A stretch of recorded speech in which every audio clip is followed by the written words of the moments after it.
JetNation. Where the hell am I today? You recognize that?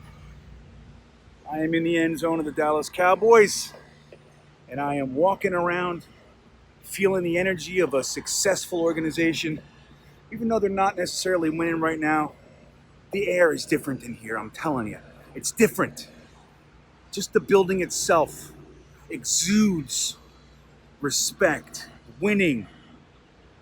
Maybe that's what it all boils down to, a mentality. Do the Jets have the mentality with Joe Douglas in the house? We're going to get into when we will finally be respected again, and if Joe Douglas is the man to do it, when we come back. So stick around. All right, Jet Nation, this is GreenBean. I am back with you after a little bit of a hiatus. As you saw in my intro, I've been hanging out in some pretty cool places. What a thrill it was to tour that stadium. When you compare it to a stadium like MetLife, there really is no comparison. It was awesome, and we even got to spend the last 20 minutes or so throwing passes on the field there. I'll probably stick a little picture up there of my son with his amazing toe tap touchdown with coverage. One of the kids there was a high school football player in our tour group, and he covered my son as the DB, and my son lost him. Shook the coverage, amazing catch, and toe tapped in the Dallas Cowboy end zone, and it was, what a thrill. It was just a great time. But the question that I'm asking, as I absorb the energy from an amazing building with a storied franchise attached to it, what's it going to take for the Jets to gain a foothold in the NFL and start to create a history that we can be proud of? I will say, since I filmed that, the Jets have cut Le'Veon Bell, and I didn't know that was coming. As you know, I don't think anybody knew it was coming. We were looking forward to maybe a trade, and I was actually live on Jets Talk 24/7 with Ryan and Matt O'Leary, and you can see my reaction made a little bit of its way around the internet world. I didn't handle it well. Not that I lost my mind or anything, but it hit me from left field. That was a left hook, and it stunned me, and I had no idea it was coming. I'll show you that picture as well, maybe. But yeah, it made its way around, and people were laughing at me and all that kind of stuff, because the truth is we did not expect the Jets to outright cut who 2 years ago was considered maybe the greatest receiving running back in the NFL, potentially NFL history, and we just cut him for nothing. But that brings me to really the topic of this video, which is Joe Douglas the guy? Like, when he cuts a guy like Le'Veon Bell, you start to get this feeling, your initial reaction can be, what the hell is this guy doing? What are the Jets thinking? What is Joe Douglas doing here? But it's bigger, and the thing is it's taken me a few days. I've had to just kind of put it all on hold for a minute and kind of gather my thoughts, because the bombardment of negativity from one side, or, you know, people saying Le'Veon Bell sucked from the other side, and all this kinds of stuff, I needed to organize my thoughts and see what I really think here. But let's start with Le'Veon Bell. So Le'Veon Bell could not be traded. Now, the fact that he has to be traded is really a testament to how poorly we're being coached. The coach that we have, Mr. Adam Gase, finds it difficult to use an incredibly versatile offensive weapon. Passing game, running game. He's a good pass blocker. He can be an absolutely effective decoy if you needed him to do that. The guy can pretty much do anything. The only thing he doesn't do is grab the ball and hit the line. That's the only thing that he doesn't do well, but that's not too easy to work around. So the fact that we couldn't use him is one problem, okay? But let's look at the Joe Douglas piece of this, because what I'm really trying to figure out here is if Joe Douglas can actually be the guy, if what he's doing is random and crazy, or if there's an actual plan going on here, and these are just the pieces, the painful process that we need to go through, the tough decisions. So the fact that Le'Veon Bell couldn't be used is one problem entirely, but we're trying to trade him because Adam Gase sucks, right? And so we're trying to get some value for a piece that he can't use, and more than likely was going to be jettisoned next year anyway because of the contract. So Joe Douglas, from all reports, contacted every single NFL team. He had some talks, some little bit more fruitful talks with the Raiders, with the Miami Dolphins, and even I saw a report that on the last day he was talking to the Patriots. Now, why didn't he get traded? Clearly, Le'Veon Bell has some value. The reason he couldn't be traded is because, number one, his contract was ridiculous. So the fact that he was going to make $13 million for a maybe 28-year-old, 29-year-old running back is absurd, and nobody's going to pay that. When Le'Veon Bell signed that contract with Mike Maccagnan, he was the second highest paid running back in the NFL, behind Todd Gurley, who has since been cut himself and is having a tough go down there in Atlanta. So you can see even the guy that justified a running back getting that kind of a contract, Todd Gurley, has since shown why you don't give guys in that position that kind of guaranteed money and all that sort of stuff. So nobody wants to pay an aging running back $13 million a year. But add to that, on the Mike Maccagnan special, which was injury guarantees, Le'Veon Bell had such a thorough injury guarantee that if he gets hurt, the rest of the contract is still guaranteed. So who's going to take that on? Nobody wants to take that on. There were plenty of teams that wanted Le'Veon Bell. And why wouldn't they? They wanted him, but there was no way in hell they were going to give up draft capital and or players or whatever they were talking about and then have to pay him. He was like, so I don't know what the percentage is. I think it was 7% of the cap or something like that. 7% of your cap space going to one aging running back, and if he gets hurt and doesn't contribute, you owe him all that money anyway. So nobody wanted to do that. So that's why we couldn't trade him. So knowing that this relationship was rocky and everything like that, Adam Gase can't use him. He knows he's on the trading block, all those kinds of things. It could go awry.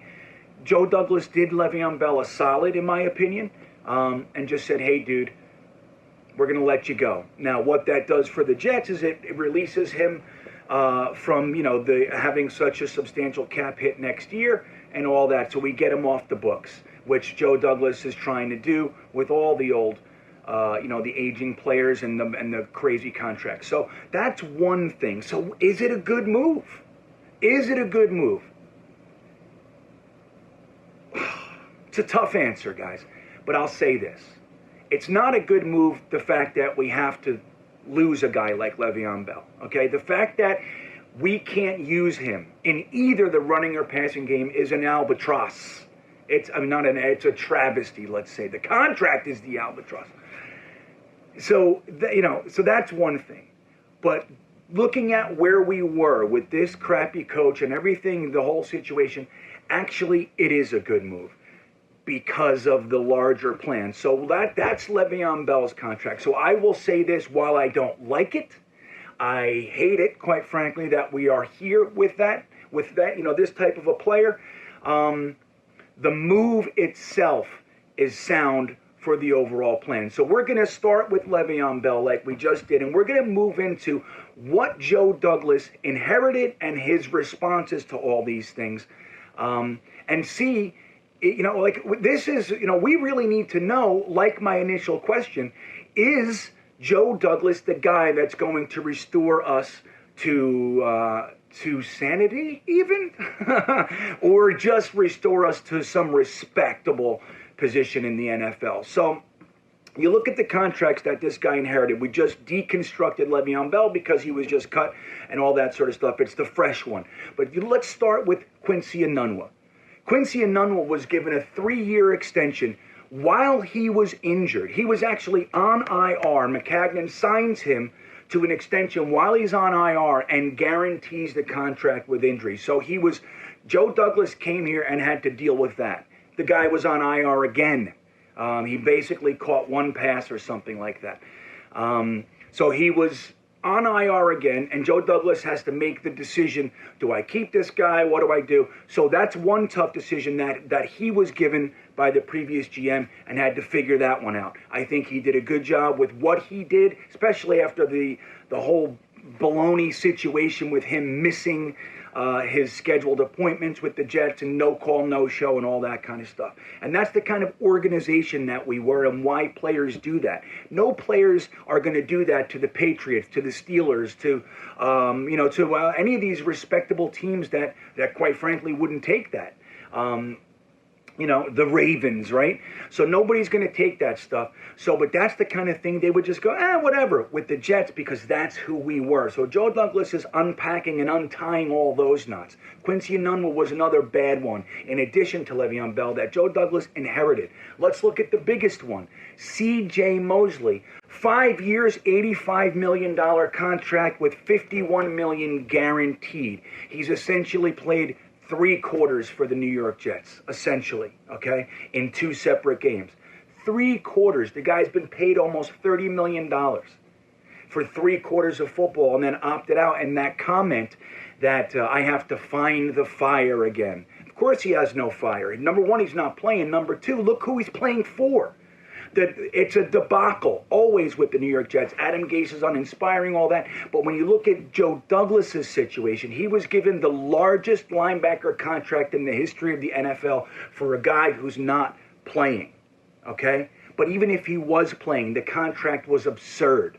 So Joe Douglas has to figure out what to do with that contract as well and that situation. Because the guy's not playing, like I said. He opted out this year. I don't know what he's going to do next year. He's going to be 2 years out of the NFL when we have a chance to see him again. Now, let me say this about that contract. The final 2 years of the contract, the cap hit is $18.5 million. Now, we don't know what's going to happen with the the potential lowering of the salary cap if it's 175. I don't know what the NFL is going to do to try to account for that. They're going to have to do something because you can't penalize the teams and all that sort of stuff for contracts that were created prior to any changes like this.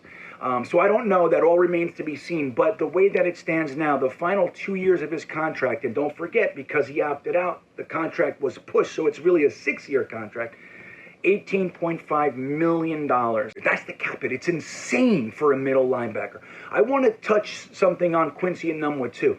Just so you know how bad that contract really was, Quincy Enunwa was going to count $3.6 million on 2021's contract. That's how, or cap.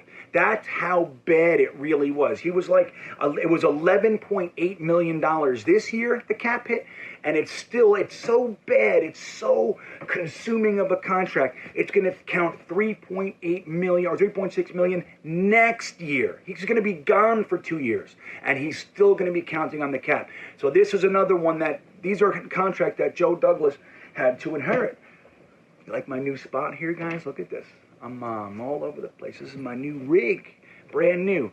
Anyway, so let's look at another one. Henry Anderson. Henry Anderson was given a 3-year, $25 million contract with $17 million guaranteed. Now, he had a decent year. He had, I think it was 7 sacks or something when we traded the 7th-round pick to the Colts for him. That was a good trade. He played well, but this is a guy who has been inconsistent in his career. Let's just say it like that, okay? He's been inconsistent, and now let's look. 3 years, $25 million, $17 million guaranteed. Do you think he's earned that? Do you think he's worth it?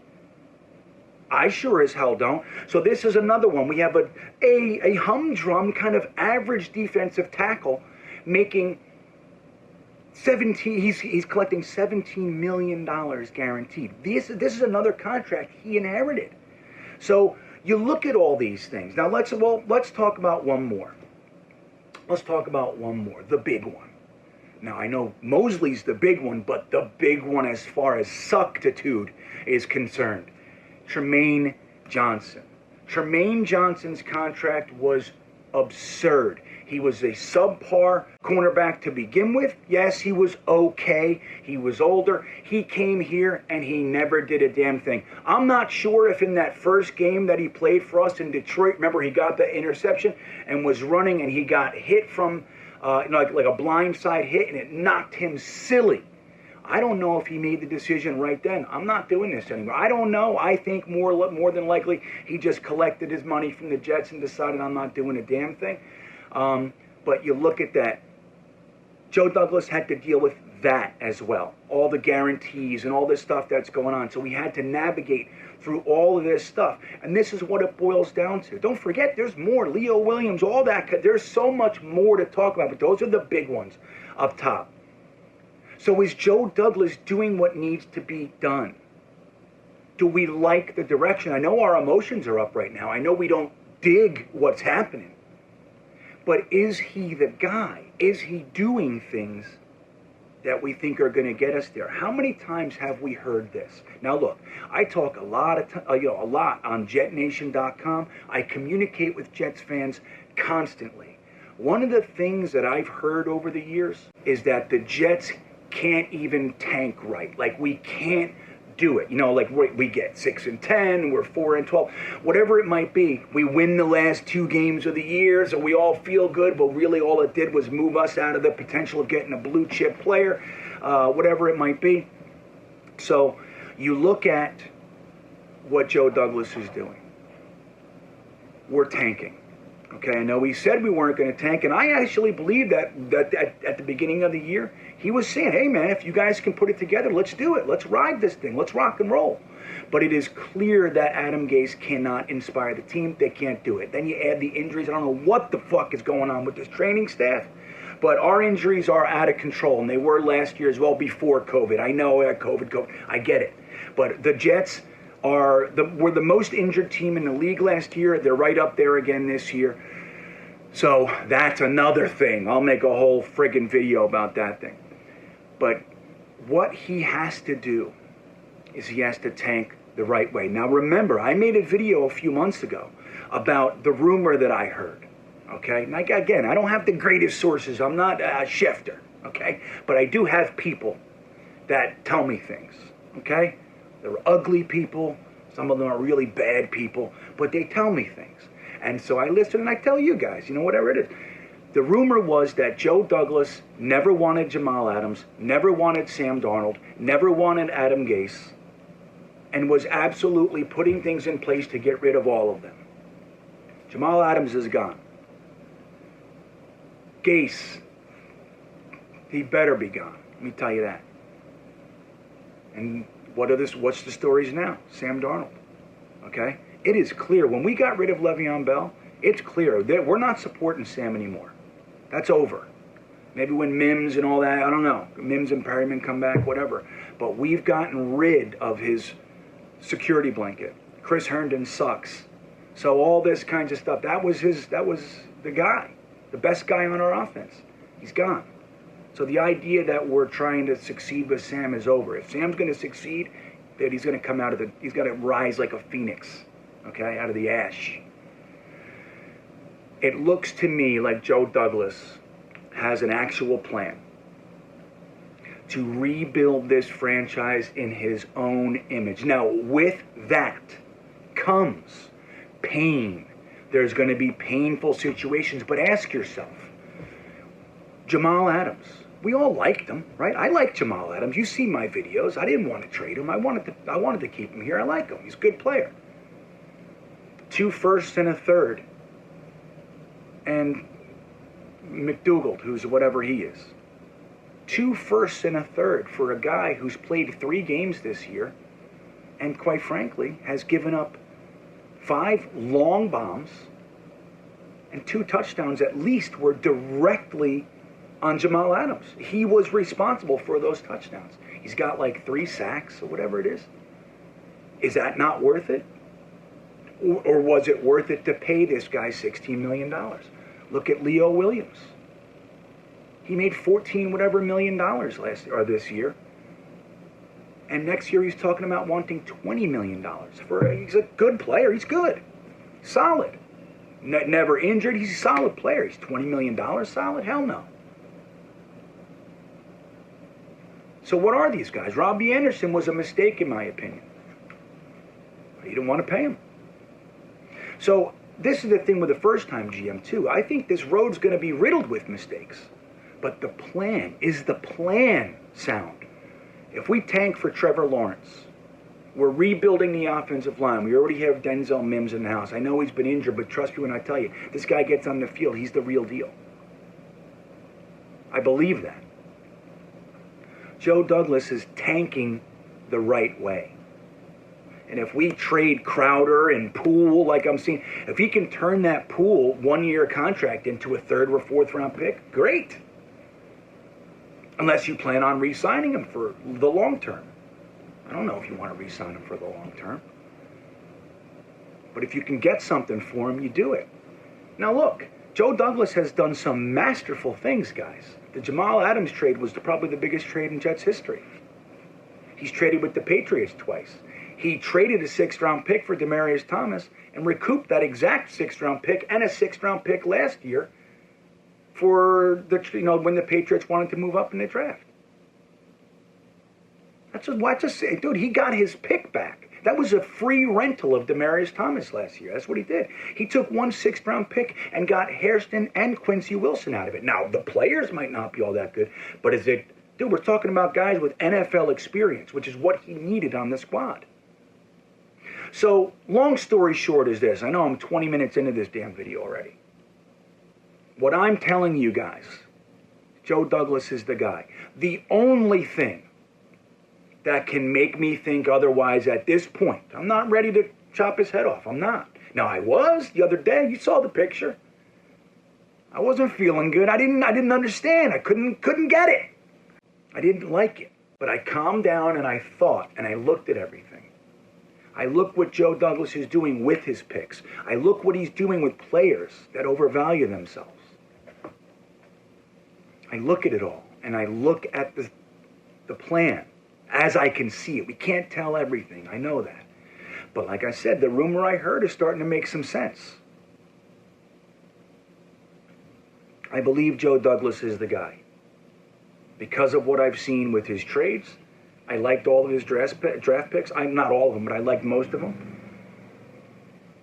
I know, it's tough. We can't see them because they're injured. But what the hell's that? I don't know what that is. The only one I would hit Joe Douglas for is Jabari Zuniga because he was injured in college. That's it. It's the only one that I blame him for. Denzel Mims was not an injury guy. So, guys, what I'm trying to tell you is calm down. It's going to hurt. Tanking the right way is important. He gave the season a shot. It's not happening. So he's going to get value for everybody that he can. And we're letting the young guys know, you want to be a part of this thing? You got to be a part of it. Did I tell you? Well, like I said, the only thing that can, I don't know if I even finished my thought. The only thing that can blow this for me in my brain is if Adam Gase is not fired.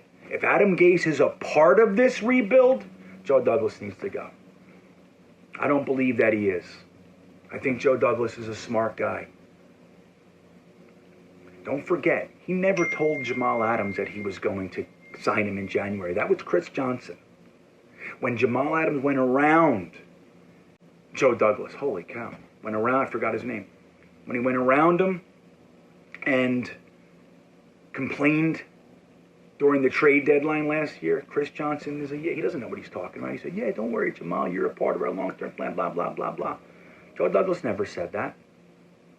He made a statement saying, by the way, I never said that. That's just him talking. Now, whose credibility are you going to take? Jamal, who never stops talking and is emotionally driven?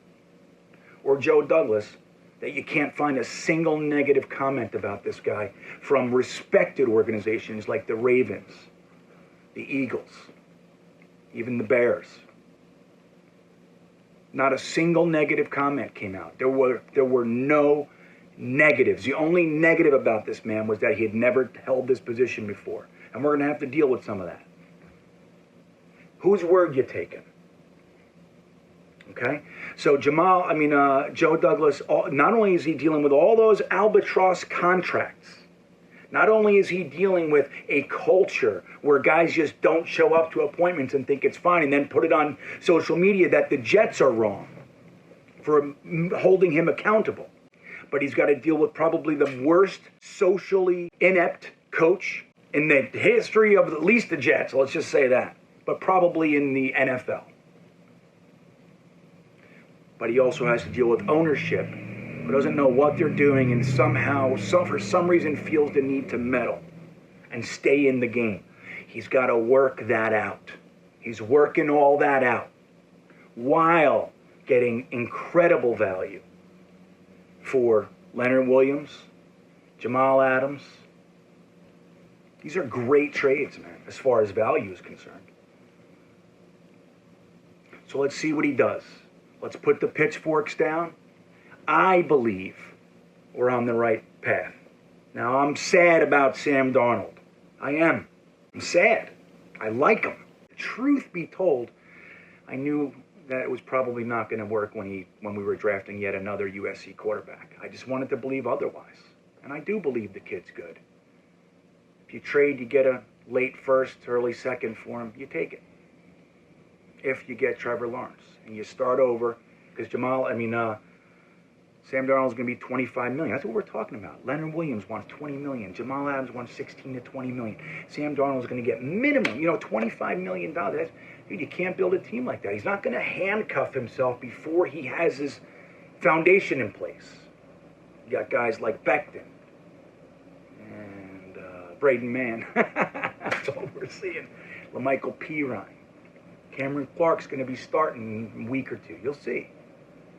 Anyway, JetNation, calm down. Nothing's on fire. I will say this, though. I am telling you, Le'Veon Bell is going to have 200 yards, all-purpose yards, in one of the first of his 2 or 3 games, especially against us. You'll see. Le'Veon Bell is not washed up. He might not be what he was, but that's an Adam Gase. And I think the better Le'Veon Bell does over there, the worse it looks on Gase. We'll get into who our coaches are and all that stuff. Don't forget, every game, we're going to be live streaming it. If for nothing else, guys, it's good to be with each other so we can commiserate and support each other. It's been a good time. I got special guests coming by. That's right at game time. And don't forget to like and subscribe. Hopefully you made it through this long-ass video, but I had a lot to say. I wish you well. Go Jets.